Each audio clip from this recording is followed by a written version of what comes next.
Everyone thinks that new construction is the best deal in Las Vegas right now. They're advertising big incentives, low interest rates, with shiny upgrades in professionally designed model homes. But here's the truth. If new construction homes were really flying off the shelves right now, they wouldn't have to offer all these incentives.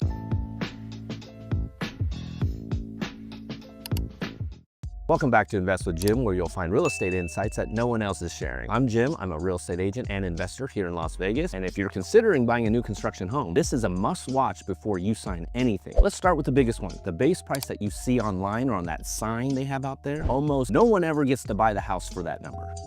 Builders usually put that low base price to get you in the door, and then they do a little upsell.